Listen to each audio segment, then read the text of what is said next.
In the Bible, in Luke 12:48, it says, "Too much has been given, much more will be required."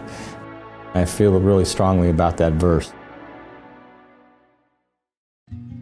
Michael Haglund has dedicated much of his life to the service of others.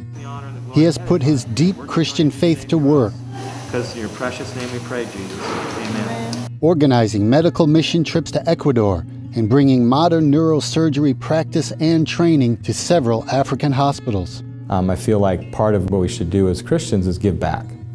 Much of Haglund's mission work today is focused on Uganda, inspired by a serendipitous meeting with a Ugandan pastor who visited Haglund's church in Raleigh in 2006. Right before he left, he said, "Dr. Haglund?" I go, "Yeah." And he goes, "You're going to go to Uganda and do great things for God." And I go, "Well, no, I actually go to a different continent. I go to South America and Ecuador." He goes, "No, this is a word from the Lord for you. You're going to go to Uganda." Haglund visited Uganda several months later and describes the surgical setting as horrific, with just 5 modestly trained neurosurgeons serving the entire population of 30 million people. 1,500-bed hospital, twice as big as Duke Hospital, 1 ventilator for the whole hospital. So Haglund had an innovative idea.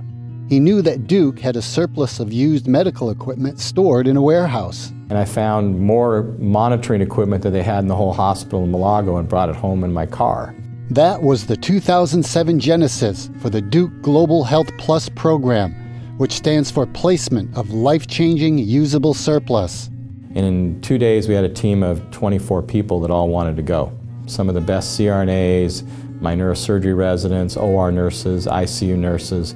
For 11 years, Haglund has brought a Duke team to Uganda twice a year. To date, the Duke Global Health Plus program has donated more than 90 tons of medical equipment to 3 Ugandan hospitals. He has developed neurosurgery training programs and created Uganda's first neurosurgery residency program. His program trained Uganda's first ever female neurosurgeon. It doesn't do us any good to go over there and do surgeries and then come home if they can't carry it on. They're excellent surgeons, they just didn't have the equipment and the technology.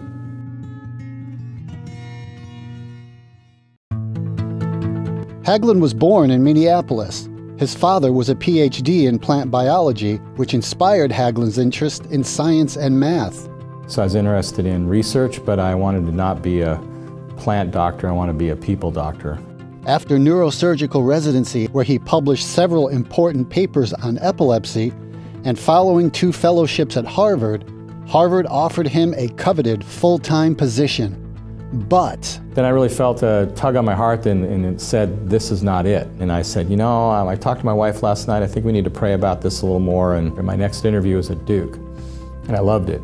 I mean, Duke had everything I wanted. Had a great epilepsy program, had a great neurosurgery department.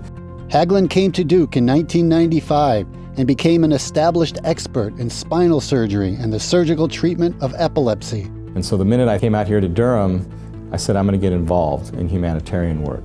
He then went to Ecuador, where he ministered to hundreds of children and adults, many of whom had never before seen a doctor.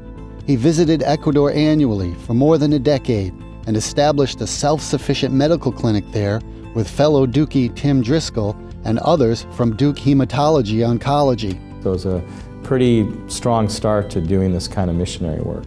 Haglund also volunteers at the North Carolina chapter of the Royal Family Kids Camp that serves abused and neglected foster children. In 2014, Haglund helped to found the Duke Division of Global Neurosurgery and Neuroscience, which currently has 100 people working with Ugandan colleagues. And he is volunteer coordinator of the Foundation for International Education for Neurological Surgery. His many honors include the Humanitarian Award from the American Association of Neurological Surgeons and the Ugandan Citizenship Award presented by the Ugandan president. He and his wife Christine have been married for 38 years. Their son Sean works in the tech industry, and their daughter Tanya is a dancer and singer on Broadway. In addition to hiking and cycling, the Haglunds are passionate about Duke men's basketball and rarely miss a home game. Something else that Haglund rarely misses is his opportunity to share his faith through tireless mission work, both locally and around the world. And so that's the most important thing, is to be able to give back to people and make a difference in their lives. And it's just been amazing and humbling and a real blessing.